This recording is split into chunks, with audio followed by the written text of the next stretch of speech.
I'd like to acknowledge the traditional owners of this land, their elders past, present and future. And from our university's experience, here's my 10 lessons and 10 more questions in 10 minutes. One, documenting inherent requirements is about occupational justice, where students have the opportunity to match their individual needs and capacities to what's meaningful and useful for them, rather than being disempowered from this. But as standalone documents, they need to be written to very actively emphasise that they are tools for well-grounded decisions and for finding solutions. Solutions about enrolments, strategies for engagement, reasonable adjustment. So the question for us is, exactly how do you make that explicit? Secondly, the form and content of these documents needs to be created for the reader, to empower the reader with positive language that encourages them to engage proactively, to be reader-centred with information that the reader says they need. So it tells them enough about the scope of the requirement. It says when it needs to be achieved by, and it gives the relevant context for them. And reader-tested, so the less useful bits are ditched or moved to explanatory notes, and the important stuff is there. This is consistent with the current recommendations for student-centred transparency of admission processes too. So the question for us is, what are the necessary bits? How can they be written as positive statements? And where are they best placed for the reader? Number 3, inherent requirements have been around for a while, as Matt said, applied to the activity of work. But work doesn't have abilities, it has tasks. Tasks performed correctly, effectively, or efficiently. The attributes of work are the attributes of the work, not the worker. So the inherent requirements for courses are the essential tasks of the course, not the characteristics of the person doing the course. And there are benefits for describing the task, not the person. Task focus puts a lens on the real goal, identifying if the task is attainable, or finding if there's a solution to make it attainable. The task might be manage auditory information sufficiently for learning needs, for patient care needs. Then the readers can say, okay, how will I manage noisy group work? How will I detect and respond to alarms? From the first, they're practicing the skill that they'll use to manage post-education challenges as well. But if the requirement instead is for me to have sufficient oral function, then the focus is all on my attributes. And that risks being perceived as an exercise in ability cleansing, with the gamut of negative outcomes possible from there. 5, it's possible to formularise writing task statements. It's pretty straightforward for physical tasks. The task part is to produce an output, and one that might be achieved in a number of ways. This means you avoid the sensory and physical performance terms that prescribe one possible how, avoid naming personal attributes, and you replace them with terms that are more open. That's a definable range of verbs: to carry out, engage with, interact with, use, access, measure, record, produce an output. Show the point, not the practice. The what, not the way.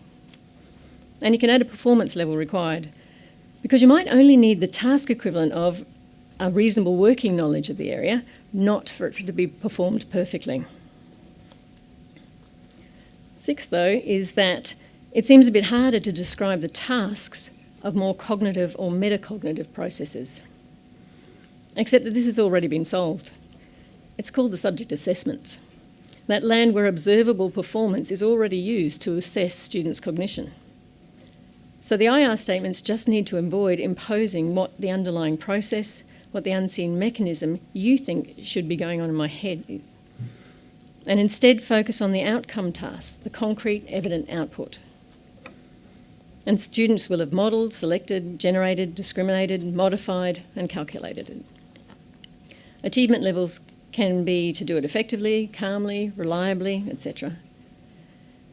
And parameters can also be included to distinguish between the tasks or similar tasks for different degrees. This would need discussions across the degree areas where you say, yep, we all get students to problem solve, but in our area, we expect a defined range of variables to lead to one solution from a set range. Your area expects unfamiliar combinations of variables to be assessed and theirs expects outcomes on occasions to be completely innovative. So for us, what really would be the range of terms that we'd suggest? And how would we manage the current equipment ranges that are used for them? And what then is actually needed for an effective set of guidelines to keep statements task-focused?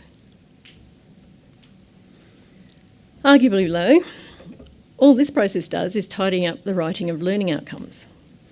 So it's worth asking the question, are there any fundamental differences between writing inherent requirements and learning outcomes? Regardless of the answer, learning outcomes are not the same as inherent and essential requirements. You usually only have to pass a random 50-60% on the assessment of learning outcomes, and your performance is considered acceptable. If something's considered essential, it implies a greater concern for it than that. But once you document them, any set of tasks begins to seem pretty important. So what helps with the process of deciding which ones are essential? Now, I've said it's absolutely crucial that these inherent requirement documents are positive statements, written to support solution finding. But to work out what's essential, I'm thinking you need to flip that on its head and say, if it's essential, then there is a consequence of not attaining it. And if it's essential, then this consequence is significant and likely to happen. That means you've got an evaluation that can be ranked, and we can use that as a scale. So we can pinch from the risk analysis guys and get something that might look like this. Because visual tools help, but they're not the only way. This task analysis matrix puts the likelihood that a negative consequence will happen against the maximum credible level of negative consequence if the defined task isn't attained. So if it's almost certain that there'll be a negative consequence, but the outcome of stuffing it up is actually insignificant, then it's just a useful task to accomplish. If the negative outcome is likely and the consequence is major, then the task on this scale would be an essential one. The levels of likelihood and the grades of consequence can have written descriptors, and the boundaries between the task types can be worked out to everybody's satisfaction. It's then applied and the decision's made. Oops. Let's not do that. This matrix also helps explain the link with learning outcomes. Learning outcomes can include some elements in the essential areas of the matrix, and these are the overlaps with inherent requirements. But the rest of the outcomes can come from anywhere in the matrix, important or useful or just incidental tasks, and that's the bit that's not clear in the higher education standards framework. So the questions for us are, how do you best define those descriptors for likelihood and outcome levels? What are the relevant negative outcomes? And if we've identified elements as important, isn't this also useful information for students? And where does this go? Lastly, it's about more than the documents themselves.